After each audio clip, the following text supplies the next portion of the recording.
Bienvenue, chers amis, à l'écoute de ce mot du Padre. Juin est un mois où les senteurs de l'été dévoilent leur douceur et l'attrait de leur beauté, nous redonnant par là même des couleurs ensoleillées sur nos corps comme dans nos âmes. Nous sortons enfin de l'ombre de l'hiver et de la lueur du printemps pour apprécier la pleine lumière, puisque juin nous donne la joie d'avoir le jour le plus long de l'année, que jadis on célébrait avec les feux de la Saint-Jean, sur lesquels on sautait 3 fois, tout en faisant résonner les cloches des églises pour célébrer le Christ lumière de vie, qui par 3 fois demanda à l'apôtre Saint-Pierre s'il l'aimait. En ce mois de juin également, nous avons la grâce de célébrer la solennité du Saint-Sacrement du corps et du sang du Christ, ce qu'on appelait jadis la fête Dieu, qui déployait des processions de louanges et de joie dans nos rues en fête, portant haut et en cortège le corps du Christ entouré de fleurs. On célébrait aussi les premières communions de nos enfants, prétexte à des rassemblements familiaux autour d'un bon repas où l'on prenait le temps de souffler au milieu des travaux des champs. Qu'en est-il aujourd'hui de ce que d'aucuns présentent comme des coutumes folkloriques dépassées? Nous-mêmes, chrétiens, que disons-nous de cette fête liturgique du Saint-Sacrement du corps et du sang du Christ? Dans ce monde qui prône le développement personnel au détriment du bien commun, beaucoup de chrétiens ont perdu le sens de ce qui nourrit leur foi, qu'ils entraînent sur ce chemin de découverte personnelle au détriment de la vie reçue en Église. Quels sont les prêtres et les évêques qui parlent encore explicitement du corps du Christ comme quelque chose de vital, d'essentiel, d'existentiel, dont le chrétien ne peut se passer et qu'il doit aller chercher au pied de l'autel de la messe, convoqué qu'il est par le Christ lui-même, avec toute la communauté des fidèles. Certes, la crise du Covid n'a rien arrangé, puisqu'on a cru entendre ça et là que prier chez soi pouvait remplacer la messe en communauté. Pour autant, cette crise sanitaire n'a fait qu'aggraver un phénomène déjà existant. Le chrétien ne va plus à la messe. Le chrétien s'est coupé de l'Eucharistie. Le chrétien ne sait même plus à quoi elle sert. Le chrétien parle davantage de fraternité que de charité, de solidarité que d'offrande, de justice que de service, et de partage que de sacrifice. Le chrétien préfère les valeurs de ce monde, qui, bien entendu, sont nécessaires à la bonne marche de l'humanité, mais qui ne peuvent donner à elles seules le sens de l'histoire, le goût de la miséricorde, la force du pardon, la communion avec le Christ et le salut pour la vie éternelle. Quant au chrétien qui va encore à la messe, il qualifie l'autel de l'Église de table du partage fraternel.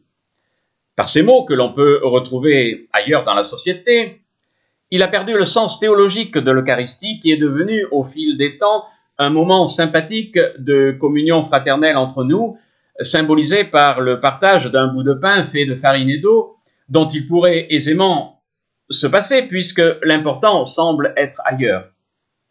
Le chrétien remplace le mot charité par celui de fraternité. Or, il se trouve que ce mot de fraternité ne se trouve pas dans la liturgie de la solennité du Saint-Sacrement du corps et du sang du Christ, au contraire de celui de charité qui est clairement exprimé dans la préface eucharistique. Pour saisir la différence fondamentale entre ces deux termes et ceux qui leur sont associés comme justice, partage et solidarité, je renvoie à mon petit traité spirituel, La charité inventive, paru en 2017 aux éditions des Béatitudes, et qui explique le sens concret de chacun. Non, l'autel de la messe n'est pas une table. C'est le lieu de l'offrande que Jésus fait de lui-même pour la multitude. Il est d'ailleurs navrant que dans certaines messes, on n'évoque plus le mystère de Pâques vécu par Jésus, mystère qui est au cœur de l'institution de l'Eucharistie, au travers du dernier repas pris par Jésus avec ses disciples qui lui demandent « Où veux-tu que nous allions faire les préparatifs pour que tu manges la Pâque ?» Pâques signifiant passage. C'est durant cette fête juive que l'on évoque la sortie du peuple hébreu esclave de l'Égypte, avec d'une part le sacrifice de l'agneau qui doit être mangé en hâte et dont le sang marque la porte des maisons des Hébreux afin de bénir les familles durant le passage de Dieu qui sanctionne les Égyptiens. Et d'autre part, l'ouverture de la mer Rouge permettant au peuple élu de passer à pied sec pour entrer en terre promise par Dieu. On joignait à cette fête d'une semaine la joie des semailles qui donnaient, grâce à Dieu, des épis de blé, d'orge ou d'avoine, symbolisant le passage de la graine au fruit. À cette occasion, on appelait la bénédiction de Dieu sur la famille, sur le pain et le vin que l'on partageait. C'est dans ce contexte que Jésus devient le nouvel agneau de Pâques, celui qui sauve son peuple de ses péchés en mourant sur la croix, lui donnant la bénédiction de Dieu issue de sa miséricorde, le faisant passer de l'esclavage du péché à la joie du pardon et de la mort à la vie de ressuscité. Par 2 fois auparavant, Jésus avait préparé ses disciples à cette offrande de lui-même lors des 2 multiplications des pains, l'une en milieu juif et l'autre en milieu païen, montrant ainsi l'universalité du salut destiné à tous. Au moment de la Pâque, Jésus rassemble d'une manière intime ses disciples pour concrétiser cette offrande sainte, faisant du pain de la fête son corps sacrifié et de la coupe de vin son sang versé pour la multitude. Les disciples silencieux ne comprirent pas encore le sens de ce geste unique que nous ne pourrons jamais comprendre tout à fait tant nos esprits sont lents à croire. Mais les disciples furent chargés de faire mémoire de ce moment, ce que nous faisons à chaque messe. Et faire mémoire, ce n'est pas se souvenir, c'est rendre présent. C'est ce que fait l'Esprit Saint par l'intermédiaire du prêtre qui, à l'instant même où il prononce les paroles de Jésus, ne s'appartient plus. Il laisse le Christ parler, agir et se rendre présent. Aucun autre repas ne peut prétendre à un tel mystère, même si toute la fraternité humaine s'y déploie.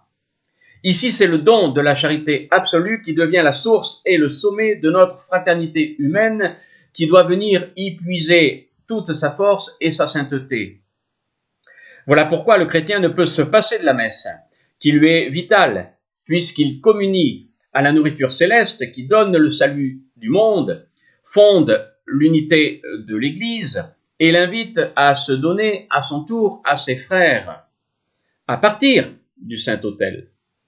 C'est vraiment à partir de là, prenant conscience que Dieu en Christ se penche sur notre humanité, que nous pouvons affectivement et effectivement, par la force de l'Esprit Saint, être plus solidaires les uns envers les autres et secourir ceux qui ploient sous la souffrance, la maladie, la solitude et l'exclusion, sans nous épuiser nous-mêmes.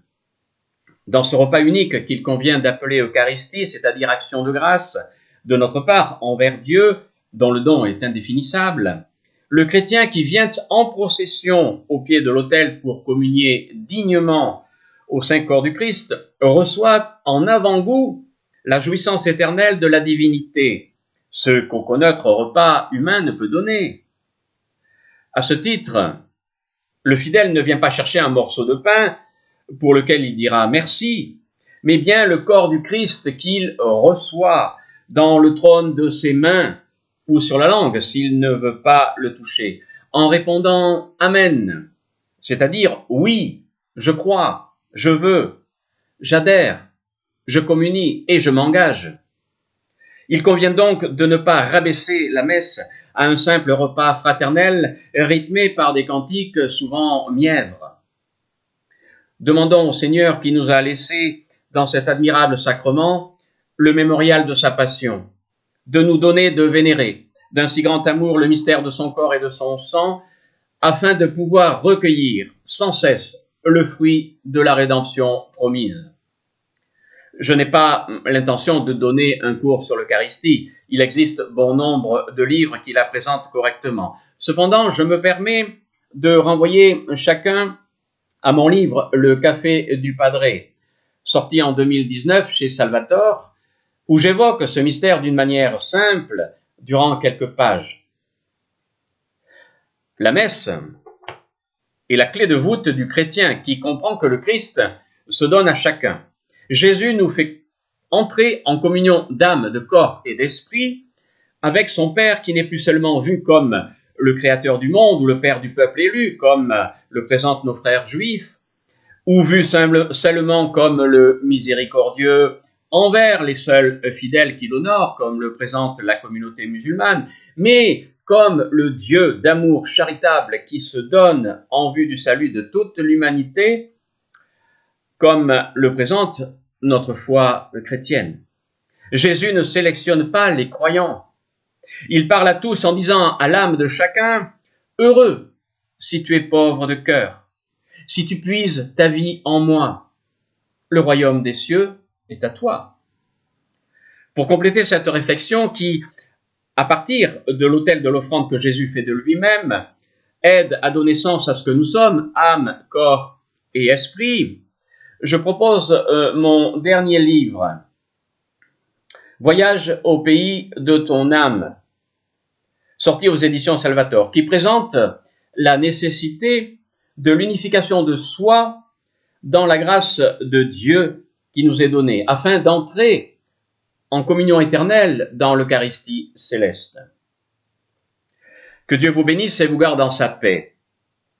Qu'il vous donne la grâce de découvrir ou de redécouvrir le trésor de la Sainte Messe, qui est un don qu'il fait à chacun, afin de cheminer vers la plénitude de la vie. Si Dieu le veut, on se retrouve le mois prochain. D'ici là, soyez heureux et n'hésitez pas à retrouver le chemin de la messe. Ce temps pris avec Dieu ne sera pas du temps perdu pour vous. À bientôt.